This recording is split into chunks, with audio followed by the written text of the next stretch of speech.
Good day, I am Lasivea Calcotar from BTL Ed 2E, and our topic is about NCIP.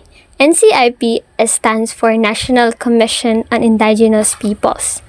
The NCIP is the national government agency that is responsible for promoting and protecting the rights and welfare of the Philippines indigenous cultural communities or the ICCs and the indigenous peoples the IPs. Republic Act 8371, Indigenous Peoples' Right Act. The Indigenous Peoples' Right Act was signed into law on October 29, 1997 by the President Fidel V. Ramos. This was created by the NCIP or the National Commission on Indigenous Peoples to define its powers, functions, and jurisdictions. Landmark legislation to correct historical injustice. Correct historical injustice means formally addressing centuries of dispossessions, marginalization, cultural erasure, and violence experienced by indigenous communities that often through loss, reparations, land return, and recognition of rights. Historical injustice is recognition of ancestral domains and lands. Grants legal ownership and stewardship of ancestral lands through certificates of ancestral domain, title, the CADT, and the Certificate of Ancestral Land title, the CLT.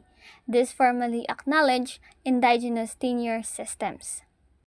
The self-governance and empowerment acknowledge indigenous political structures, leadership, and customary laws. Empowers indigenous people or the IPs to govern themselves in accordance with their tradition.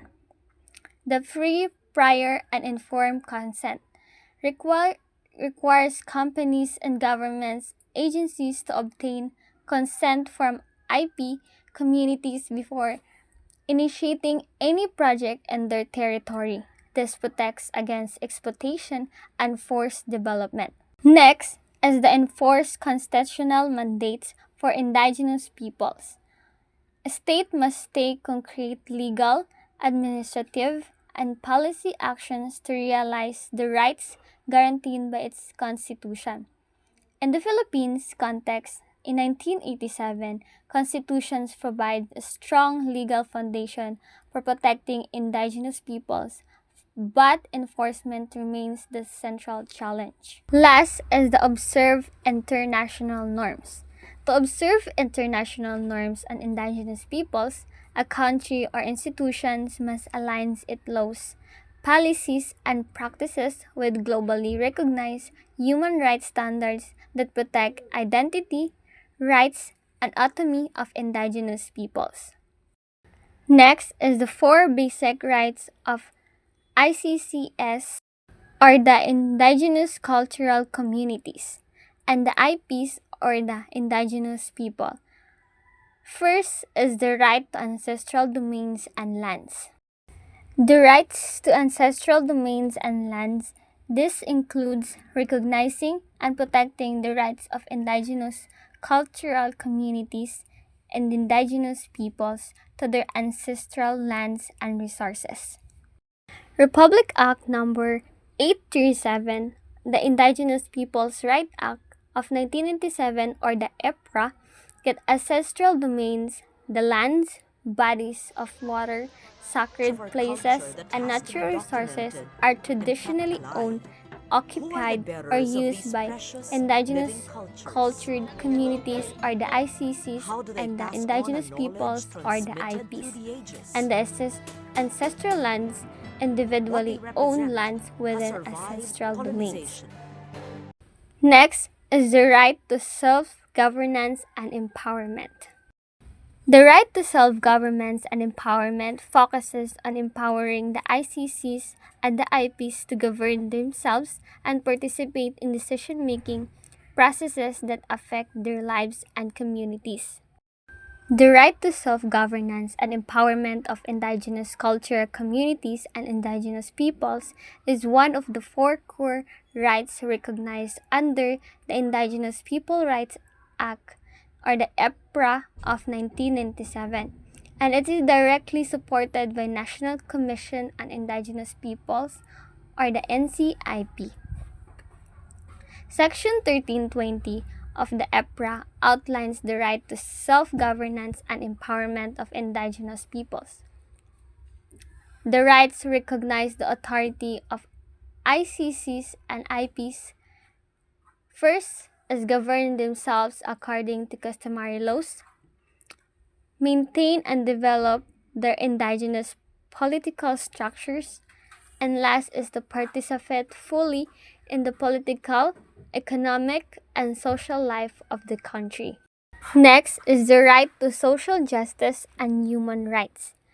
This ensures that indigenous cultured communities and indigenous peoples have access to social justice and their human rights are respected and protected.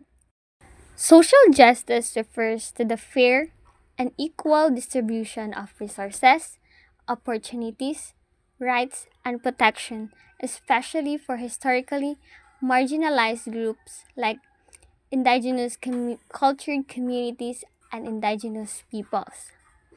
And human rights are the basic rights and freedoms that belong to every person, such as the right to life, dignity, land, culture, education, health, and participation in governance. The last four basic rights is the rights to culture integrity.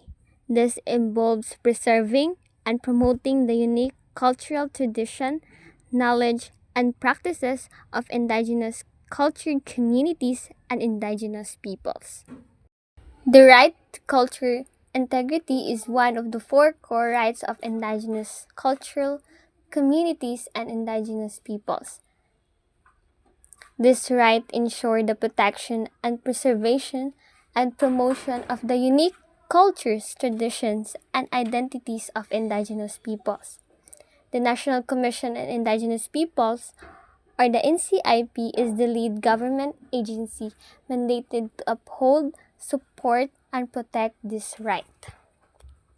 Section 32 to 36 of the EPRA especially guarantee the right to cultural integrity is first, the right to preserve and protect cultural tradition.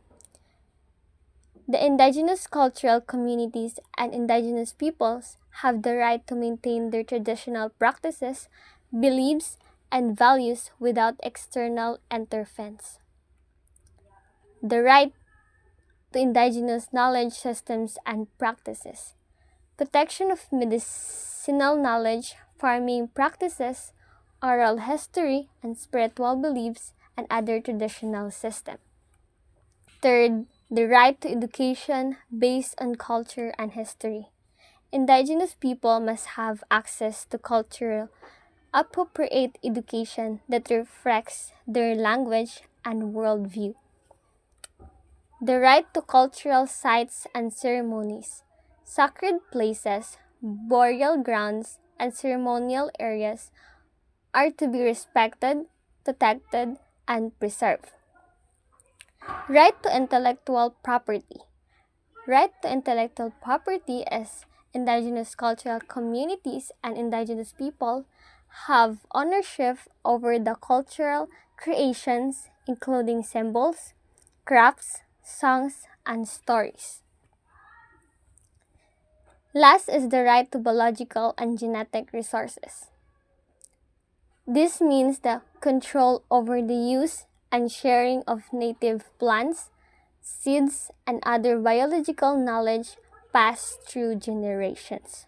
And that's the four basic rights of indigenous cultural communities are the ICCs, and the indigenous peoples are the IPs under the Indigenous Peoples' Right Act 837. I am Mary Grace Isgalan. Indigenous peoples, a distinct ethnic group, Indigenous peoples are culturally distinct ethnic groups who share ancestral and natural resource ties to their traditional homelands. They are characterized by their continuous habitation in defined territories, often referred to as ancestral domains, since times immemorial. Indigenous peoples retain some or all of their own social, economic, cultural, and political institutions, which are often distinct from the dominant society or culture of the region they inhabit. Characteristic of indigenous peoples. Number 1. Cultural identity. Indigenous peoples maintain their unique cultural traditions, languages, and practices which are deeply rooted in their relationship with their ancestral lands. Their cultures often emphasize the interconnectedness of all beings and the importance of oral tradition for transmitting knowledge and wisdom. Number 2. Ancestral ties. The land and natural resources are central to their identities, livelihoods, and spiritual well-being. They often have customary ownership and stewardship of these resources, which are essential for their cultural survival. Number 3. Organized communities. Indigenous peoples live as organized communities with their own governance, structures, and leadership systems, which are separate from the mainstream society. Number 4. Historical identity. Many indigenous peoples have historically resisted colonization and the encroachment of non-indigenous cultures, leading to their differentiation from the majority population. And that's all the 4 characteristics of indigenous people. So let's proceed to land tenure security for indigenous peoples in the Philippines. This section focuses on the legal mechanism and the processes employed to secure ancestral lands for indigenous peoples (IPs) in the Philippines. The key components include survey and delineation ancestral domains. This process involves identifying and mapping the territories that IPs have traditionally occupied and utilized for generations. The delineation is guided by customary practices and the traditional landmarks, such as burial grounds, mountain ridges, and creeks.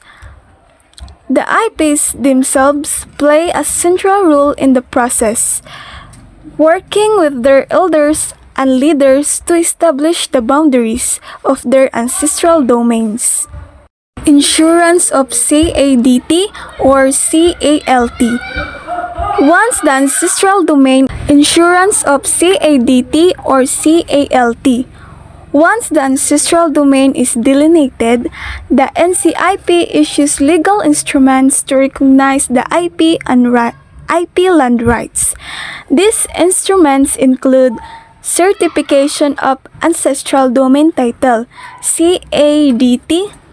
This is issued to IPs over ancestral domains, which are larger territories that may include ancestral lands, forests, and natural resources. CADT grants IPs ownership and control over their ancestral domains. Next is Certificate of Ancestral Land Title or CALT. This issue to individuals or families within IP communities over ancestral lands, which are smaller areas occupied for residential, agricultural, or other purposes. CALTs provide legal recognition of individual or family ownership of ancestral lands. Registration of CADT or CALT. After insurance, CADT and CALT are registered with the Land Registration Authority or LRA and the Registry of Deeds. These registrations provides legal protection and ensures that the titles are recognized by the government and the public. The registration process involves coordination between the NCIP and the other government agencies, such as the Department of Environment and Natural Resources, or DENR, and the Department of Agrarian Reform, DAR, to ensure that there are no overlaps with existing titles or reservations.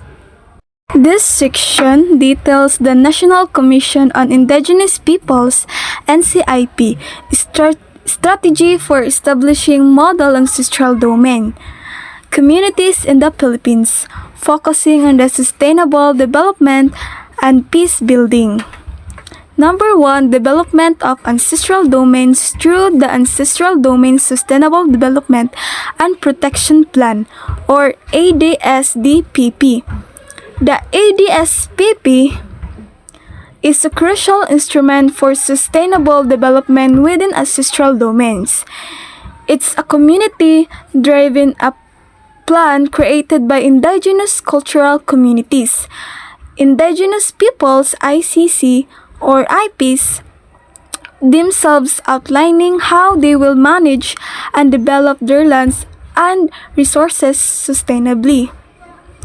The plan considers ecological balance, restoration of degraded areas, and the compliance with the indigenous people's rights. Act EPRA. Number 2, develop of the people and communities. These elements focuses on improving the overall well-being of ICC or IPs. It involves initiatives to enhance their social, economic, and political capacities.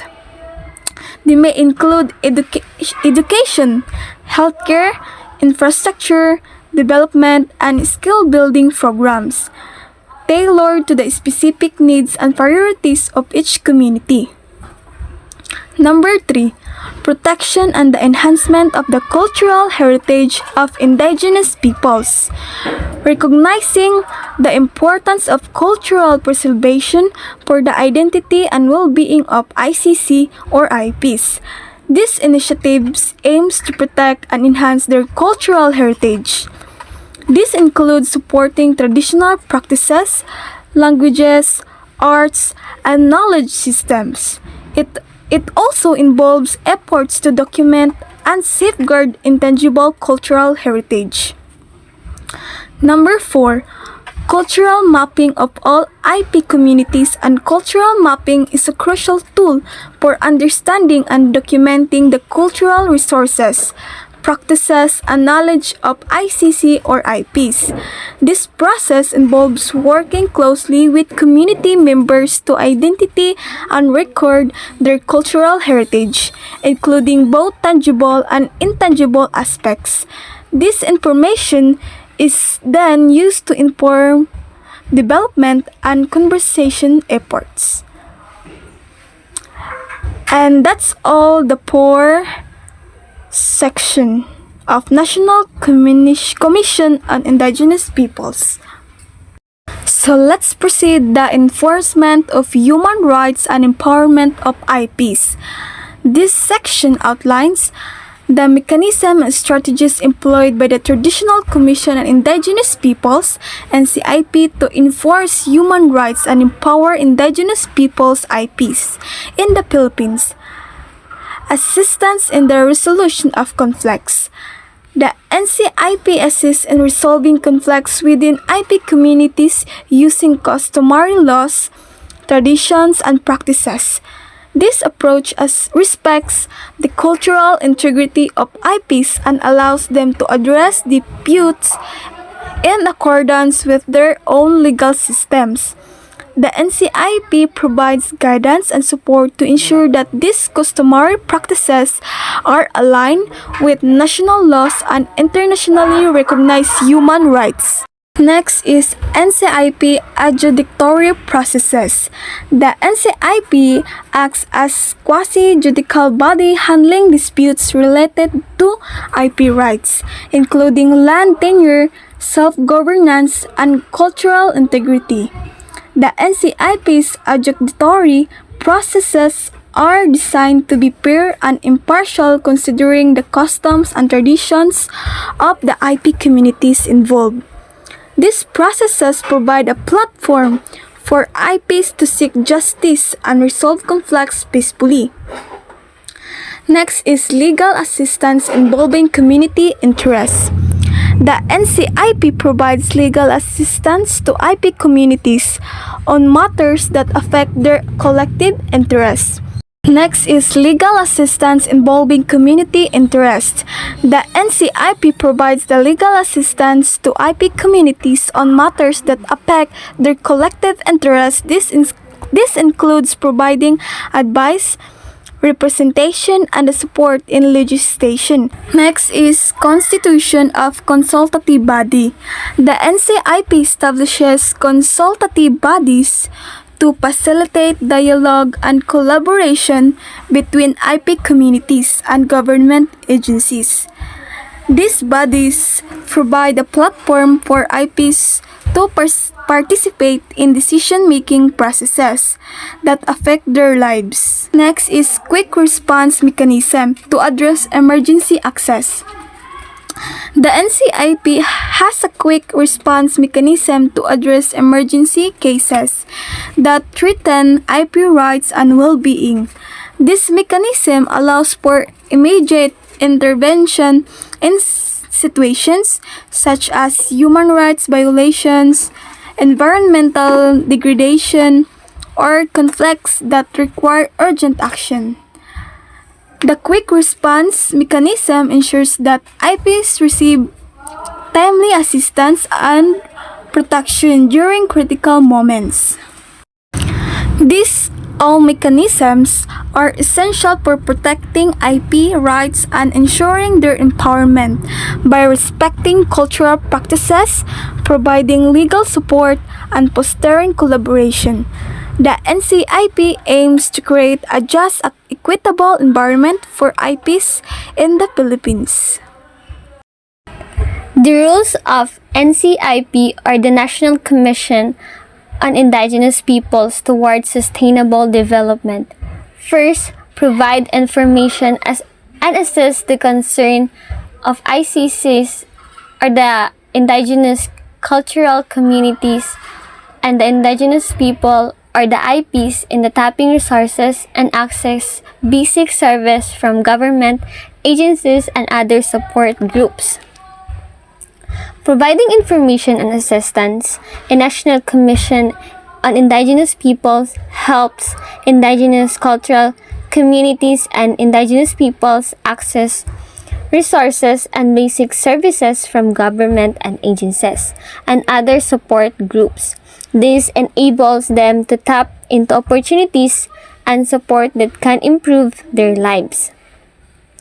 Second is ensure that the indigenous cultural communities and indigenous peoples' duties and responsibilities to their ancestral domains is included in their sustainable plans, programs, and activities. Integrating ancestral domains responsibilities in NCIP ensures that indigenous cultural communities and indigenous peoples include their duties and responsibilities towards their ancestral domains in their sustainable development plans. This promotes responsible stewardship and management of their lands. Next is recognize, respect, and protect rights of the indigenous peoples. Recognizing, respecting, and protecting rights, NCIP upholds the rights of indigenous peoples, ensuring they are treated with dignity and respect. This includes protecting the rights to their ancestral domains, self-governance, and culture preservation. And lastly, preserve and develop their cultures, traditions, and institutions. Preserving and developing cultures. NCIP supports the preservation and development of ICC's, IP's, cultures, traditions, and institutions. This helps maintain their unique identities and promotes cultural diversity. By fulfilling these rules, NCIP contributes to sustainable development that is inclusive, equitable, and respectful of indigenous peoples, rights, and cultures.